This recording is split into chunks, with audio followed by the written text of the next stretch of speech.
کہ اپنے اعمال میں ثواب کا اضافہ کرنے کی کوشش کریں. آج کی جو محفل ہے یہ سارے ثواب کی مطلب سے جائے گا، یہ تھوڑا سمجھنا ہوگا.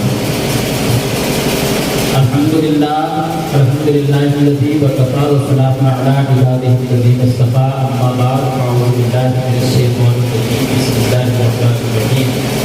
قال اللہ سبحانہ وتعالی فی القرآن المجید والفرقان الحمید كل شيء هالك إلا وجهه له الحكم وإليه ترجعون. صدق الله مولانا العظيم وصدق رسوله النبي الأمين الكريم.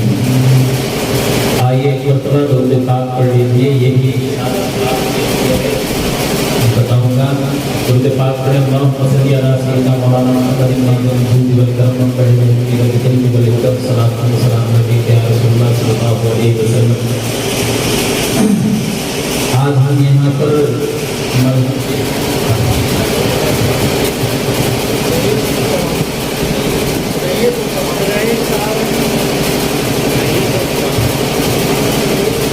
تو اس حالت ثواب کی غلط سے یہ تھوڑی ذمہ داری پتہ نہیں تھا. یہ تو پورا پروگرام ہی پہلا ہوا ہے کہ امام تو اس حالت ثواب ہے کیسے اس حالت ثواب کو شریعت نے ہمیں دیا تھا. شریعت نے جو تھا ہم نے شریعت سے قربانی کر کے اس میں کسی طرح اس حالت ثواب کا معاملہ یہ تھا. آپ آئے ہیں، میں آیا، سید صاحب آئے ہیں. سارے لوگوں کا یہ بھی مقصد ہے کہ ہم آج مرحوم کی مغفرت کے لیے رب کی بارگاہ یہ نا رب کی بارگاہ میں دعا کریں گے تو رب کی بارگاہ میں دعا کرنے کے اسباب بھی پیدا کرنے پڑیں گے ہمیں، لیکن اسباب بھی پیدا کرنا پڑیں گے. تو مقصد جب ہم لے کر کے آتے ہیں، مقصد گھر سے چلتے ہیں تو گھر سے سفر تک ہمارا مقصد جو رہتا ہے وہ برقرار رہتا ہے. اور جیسے ہی میت مرحومہ یا مرحوم کے گھر پہ پہنچتے ہیں ہمارا مقصد چینج ہو جاتا ہے. اور کلام پاک میں اللہ نے فرمایا کل نفس ذائقۃ الموت، ہر نفس کو موت آنی ہے. یہ بھی فرمایا کل روح یا کل حی ذائقۃ الموت، ہر روح کو وہ آتی ہے. تو یہ ایصال ثواب جو کھانا آپ بناتے ہیں، آپ کا جو یہاں آنا موجود ہے، اس سے کچھ فائدہ ملتا ہے. آج ہمارے یہاں تمام لوگوں کا کھانا ہے. ہمارے ابھی نوجوان مسلمانوں کے ذہن میں یہ ہے کہ اگر کھانا ہم نے بنایا تو اگر والد یا والدہ کی قبر میں پہنچ جائے ایک پلیٹ سب کو ایسا نہیں بھی. ہر چیز صدقہ جاریہ بھی ہوتا ہے، صدقہ بھی ہوتا ہے. میں آپ کو تنویر کی ایک روایت سناتا ہوں. تنویر کے اندر لکھا ہوا ہے یبغی ان یبادبا ان الصدقۃ لمیت سبعۃ ایام وقیل اربعۃ ایام.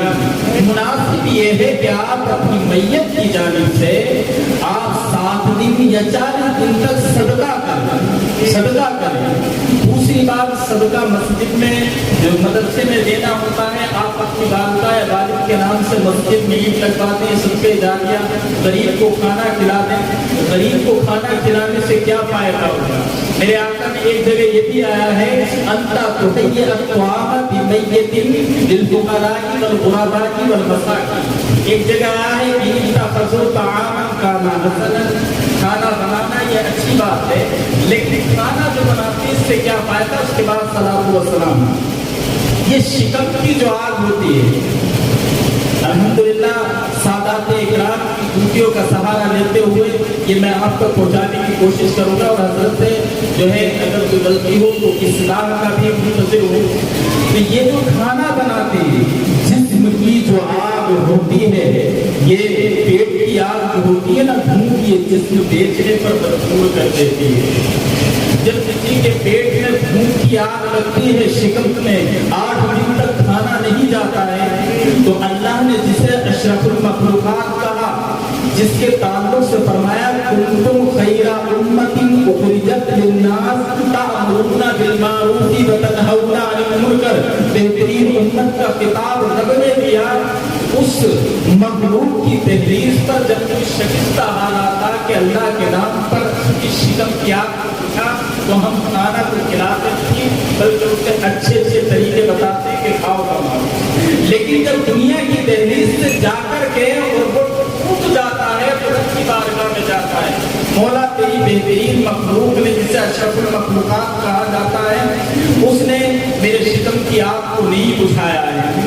وہ رب کی بارگاہ میں گڑگڑاتا ہے اور یہاں پر جو آپ نے کھانا بنایا ہے یہ کھانا اپنے دسترخوان پر غریبوں کے لیے آپ نے اس سبب سے بنایا کہ جب کوئی غریب یہاں سے کھانا کھا کر کے اپنے شکم کی آگ بجھا کر کے جائے گا تو اس کے بدلے میں اللہ ہمارے مرحومہ کی مغفرت کرے گا. اچانک سے ٹوٹا ہوا دل جس کی شکم میں کئی دن سے کھانا نہ گیا ہو رب کی بارگاہ میں رو کر کے آیا نکل کے گیا. پپو بھائی نے آواز دیا آئیے دسترخوان لگا ہوا ہے. اللہ کا نام لے کر کے کھانا شروع کیا. کھانا کھا کر کے رب کا شکرانہ ادا کیا. جب یہ شکرانہ رب کی بارگاہ میں جاتا ہے تو فرشتوں سے میرا رب ارشاد فرماتا ہے فرشتوں آج دنیا میں میرا شکرانہ کیوں ادا ہو رہا ہے. رب قادر مطلق ہے عالم الغیب والشہادہ ہے. فرشتے عرض کرتے ہیں مولا جانتا ہے عالم الغیب والشہادہ کیوں ہے پوچھتا کیوں ہے تو کہا اسی کو تو کہتے ہیں کہ جو بندہ میرا تنہائی میں ذکر کرتا ہے تو میں فرشتوں میں اس کا ذکر کرتا ہوں کہ مولا آج کسی نے اپنے والد کی جانب سے غریبوں کے شکم کی آگ کو بجھانے کا کام کیا ہے. تیرے نام پر کھانا کھلایا ہے جس کی وجہ سے اس نے تیرا شکر ادا کیا ہے. میرا رب ارشاد فرماتا ہے چاہتے کیا ہے میرا شکر ادا کرا کر تو وہ فرشتے عرض کرتے ہیں مولا کچھ نہیں چاہتے اپنے باپ کی مغفرت چاہتے ہیں. میرا رب کہتا ہے جاؤ پیغام مسرت و شادمانی سنا دو. میں نے اس بندے کے شکرانہ ادا کرنے کی وجہ سے اس کے باپ کی مغفرت کر دی. ہم آتے ہیں جب ارشاد ثواب میں جاؤ تسبیح لے کر کے جاؤ کلام پاک کا ذکر لے کر کے جاؤ اور جب کہیں جاؤ نا تو اپنی زبان ذکر اللہ سے تلاوت کلام اللہ سے تر کر کے لے کے جاؤ. آتے ہیں ہم لوگ رشتہ دار سید صاحب کی رشتہ دار کی انتقال بچی نا سید صاحب کے رشتہ دار ہوں گے اور میرے ہیں کٹا سید صاحب کے پاس بھی رکھا ہے میرے پاس بھی. آپ کے ذکر و اذکار کو ہم گھر کے لے کے جائیں گے. کیا رشتہ ہے ہمارا جو ہم یہاں سیکھ رہے ہیں آپ کو سمجھا رہے ہیں. رشتہ دار کہ تمہاری زبان ذکر اللہ سے تر ہونی چاہیے تھی. مونی بنتی اور وہ آ کر کے دیکھتی ہے اور انتظار کرتی ہے کہ میرا رشتہ دار میری بخشش کرائے گا. آ کر کے داماد کی چارپائی الگ لگ جاتی ہے پھوپھا کا بستر الگ لگ جاتا ہے. بخشش کرانے کے لیے آتے ہیں. جب دنیا میں تم زندہ ہوتے ہو تو اس روح کے لیے جس کے لیے آج آپ آئے ہو اس کے لیے ناشتے کا انتظام کرتے ہو گانے کے دسترخوان لگاتے ہو. لیکن یاد رکھ آج تیرے ناشتے کی ضرورت نہیں ہے یار. آج تیرے کھانے کی ضرورت نہیں ہے. اگر آج تم میت مرحوم کے لیے کچھ ہم اپنے گھر سے نکلے تو اپنی جیب میں اپنی زبان کو ذکر اللہ سے تر کر کے لے کے جائیں اور اللہ کی بارگاہ میں دعا کریں مولا تیرے ذکر و اذکار سے اپنی زبان کو تر کیا ہے. تیرے کلام کی تلاوت کی ہے. تسبیح و تحلیل کا گجرا پیش کیا ہے. تیرے نبی پر درود و سلام پیش کیا ہے. اس کے بدلے میں ہم اپنی میت کی تجھ سے بخشش چاہتے ہیں. قسم رب کعبہ کی میرا رب تلاوت کلام اللہ کی وجہ سے تمہاری میتوں کو بخش دے گا. لیکن لاتے ہم کب ہیں؟ ایک کوئی ہے آپ میں سے برا لگے تو چلے جانا. کیا کرو گے آپ میرا؟ کبھی آپ نے سوچا ہے ایک کلام پاک ہم نہیں لاتے. بلدانی کو اگر آپ ایصال ثواب سمجھتے نہیں ہیں میرے بھائی ایصال ثواب یہ تھا. روح آتی ہے نا قبرستان میں سید صاحب موجود ہیں بڑا دکھ کے ساتھ کہنا پڑتا ہے قبرستان میں ارواحیں آپ کا تذکرہ کرتی ہیں. روحیں گردش کرتی ہیں اندر روحا یذکر. اور ایک روایت میں آیا ہے کہ ان المیت یشق الی بیتہ میت روح جو ہے وہ آپ کے گھروں میں مشتاق ہوتی ہے، آ کر کے گڑ گڑاتی ہے۔ جب قبر تنگ ہوتی ہے نا، تمہارے لیے چھت جس باپ نے بنائی اس باپ کی روح آتی ہے، جس ماں نے تمہیں 9 مہینے کوکھ میں رکھا اس ماں کی روح آتی ہے، آپ سے اپنے دکھ شیئر کرتی ہے۔ بیٹے قبر تنگ ہے، بیٹے قبر میں عذاب ہو رہا ہے، بیٹے میری قبر کی تجھے تاریکی نظر نہیں آتی، قبر میں یہ جو موذی جانور ہیں، سانپ بچھو ہیں، یہ میری قبر سے نکلتا ہوا نہیں دیکھتا ہے، کیا قبر کی یہ پٹک تو دیکھتا نہیں ہے؟ آ کر کے وہ روح گڑ گڑاتی ہے۔ جب تم بہرے بن جاتے ہو صبح کے وقت میں، تم اپنی نمازوں کو پڑھ کر کے غفلت کی نیند میں سوتے ہو، اور ماں باپ کی تمام پریشانیوں کو درگزر کر کے جب تم غفلت کی نیند کی چادر، غفلت کی چادر اوڑھ کر سو جاتے ہو تو روح جاتی ہے، جا کر کے آپس میں تذکرہ کرتی ہے، آج دنیا میں کس کا انتقال ہوگا؟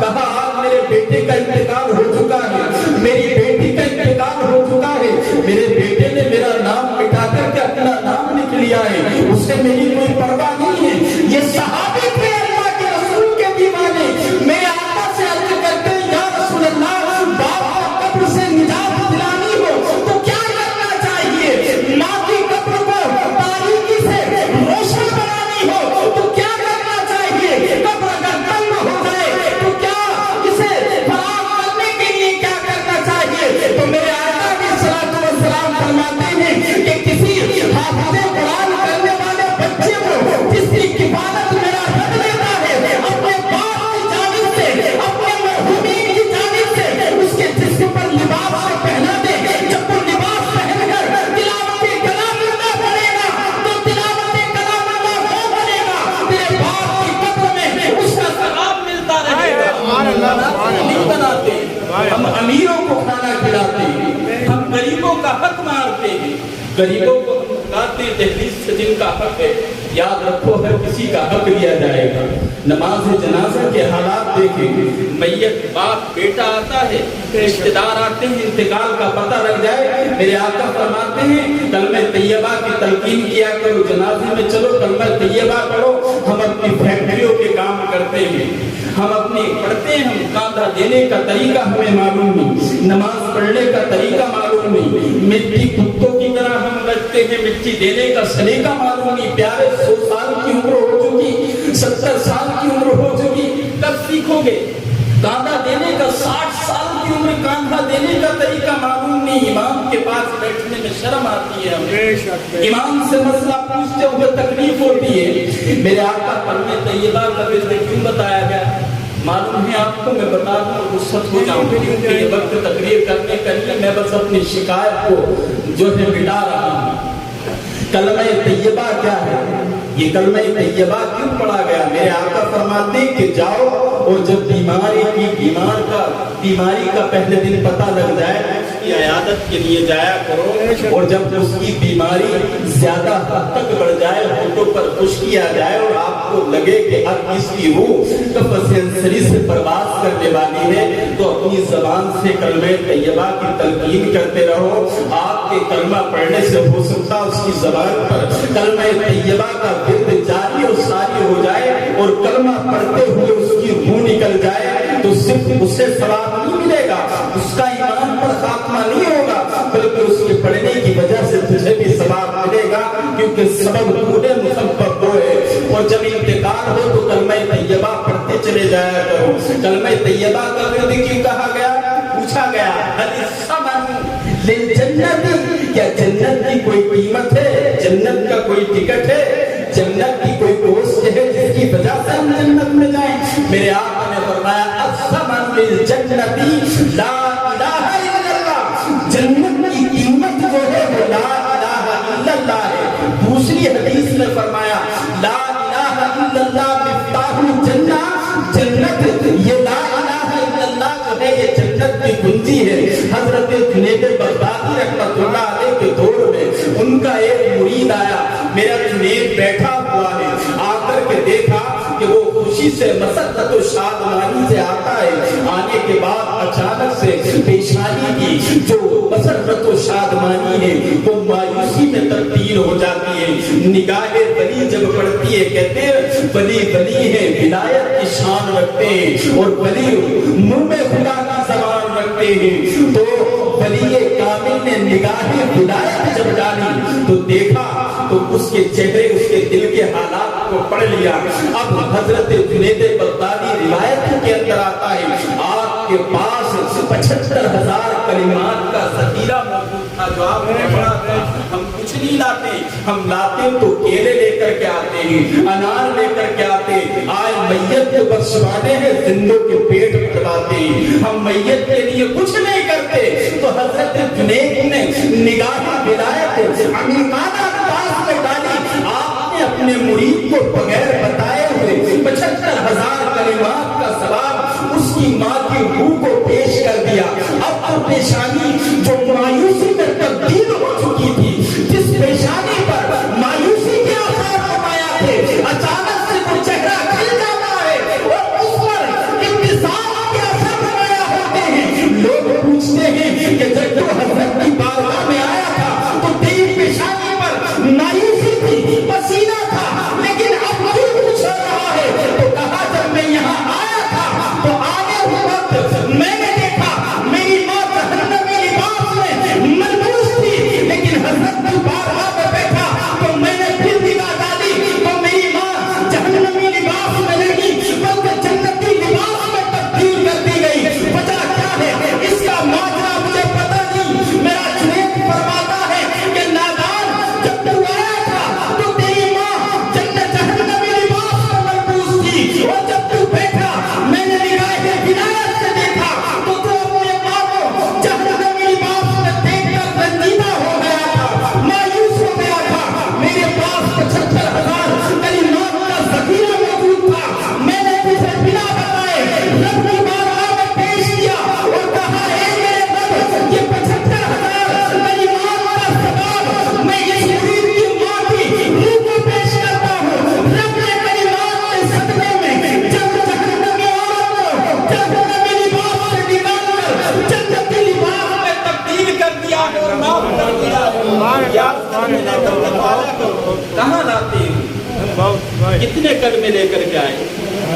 نہیں لے کر، ہمیں نماز پڑھنے کا طریقہ معلوم، جاتے نماز پڑھ لیا کرے آپ۔ نماز میں کوئی اتنی بڑی بات نہیں ہے، وقت بہت ہو چکا ہے، تقریر کرنے کا نہیں ہے، اور آپ لوگ کیونکہ صبح کو نماز پڑھنی بھی رہتی ہے، 12:39 ہو چکے ہیں، کہتے ہیں سمجھ میں آ جائے تو تقریر ہے، ورنہ 5 منٹ اور چلو 5 منٹ اور اس کے بعد میں انشاءاللہ صلاۃ و سلام۔ نماز ہم جاتے ہیں قبرستان میں، نماز فرض کفایہ ہے، جو کھڑے ہوتے ہیں وہ بھی نہ پڑھیں، پڑھنے والوں کے صدقے میں انہیں بھی کچھ نہیں ہوتا ہے۔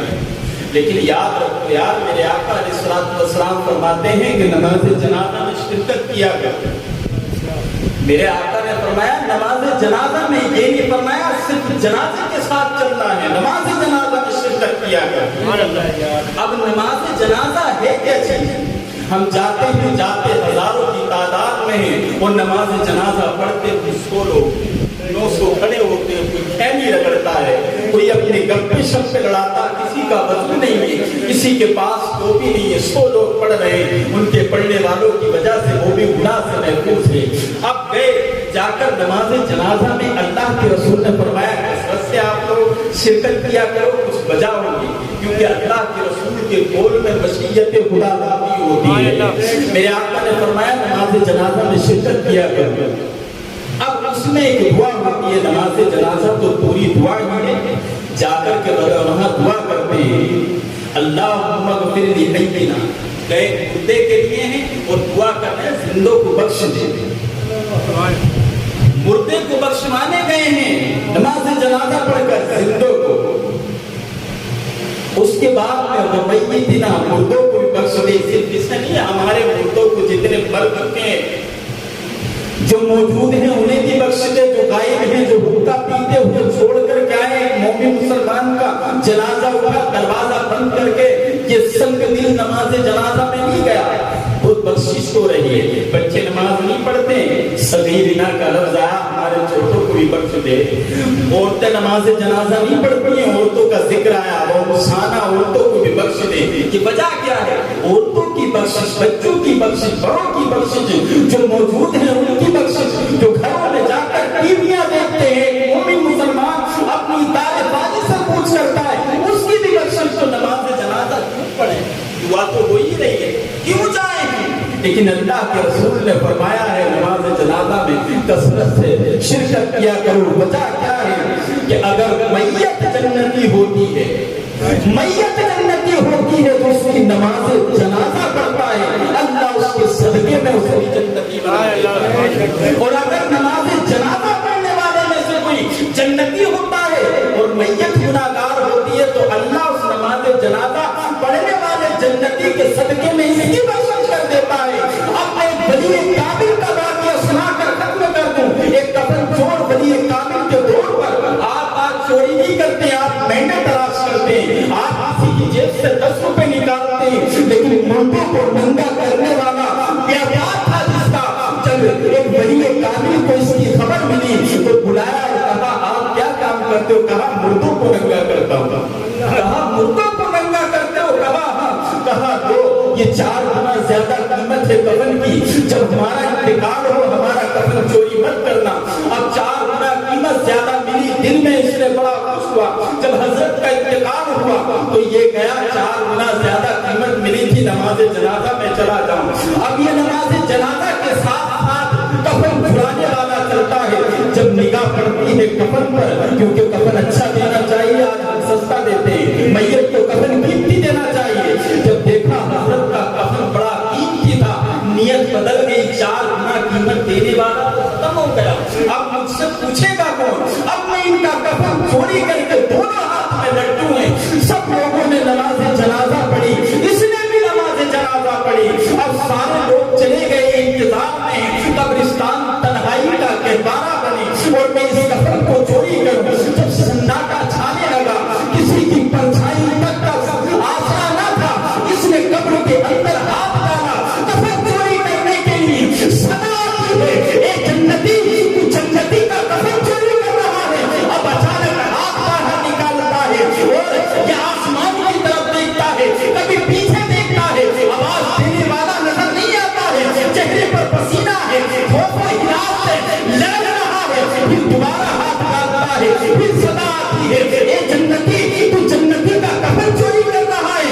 یہ پریشان ہے, شراب اور پسینے میں ہے. تیسری مرتبہ ہاتھ ڈالنے کے بعد جب اس کا دل دھڑکنے لگا تو کہا کہ آواز میرے دل کو دہلا رہی ہے, مجھے پتا نہیں کس کی آواز ہے. تمہارا اس آواز کا راز فاش ہو. تو اس ولی کامل نے قبر کے اندر سے ارشاد فرمایا, اے جنتی کوئی اور آواز نہیں بلکہ اس قبر والے کی آواز ہے. تو کہا حضور آپ نے مجھے جنتی کیوں کہا ہے؟ میں تو مردوں کو ننگا کرتا ہوں, کفن چوری کرتا ہوں, آپ کو بھی ننگا کرنے آیا تھا, لیکن آپ نے جنتی کیوں کہا؟ تو امت کامل ولی کامل اللہ کا کلندر قبر میں سے کہتا ہے, نادان جب تو آیا تھا تو جہنم میں تھا, گناہگار تھا, لیکن تو نے مصطفیٰ کی حدیث نہیں سنی کہ جس نے جس جنتی کی نماز جنازہ پڑھی تو نماز جنازہ پڑھنے والا بھی جنتی ہو جاتا ہے. تو آیا گناہگار تھا, لیکن میری نماز جنازہ تو نے پڑھی, اللہ نے میرے صدقے میں تجھے بھی جنتی جنتی ہے. نماز پڑھا کرو. ہم لوگ ظاہر دیکھتے ہیں, اللہ کا رسول باطن دیکھتا ہے. ہم لوگ جاتے ہیں, 4 ابا کا انتقال ہوا, بیٹا 10 گنا مٹی دینے کا. اگر کسی بھی جنازے نماز یاد نہ ہو اور وہ اس طرح کی وجہ سے نہیں جاتا ہے جماعت میں کھڑا ہونے کی, تو اگر وہ جائے تو کیا پڑھے؟ اگر کچھ یاد نہیں ہے تو خالی نیت آتی ہے, نیت یاد کرنا. خالی امام تکبیر بولتے ہیں, ان کے پیچھے تکبیر کی رہنمائی کرے, اللہ اکبر کہے, نماز کا ثواب ملے گا. ارادہ یہ ہو کہ نماز جنازہ انشاءاللہ یاد کروں گا, اسی پر اکتفا نہ کریں. سمجھ میں لوگ اس لیے نہیں کھڑے ہوتے ہوں گے کہ شاید انہیں یاد نہیں ہوتی ہو. انشاءاللہ آپ آ کر کے اس کی 2 چیزیں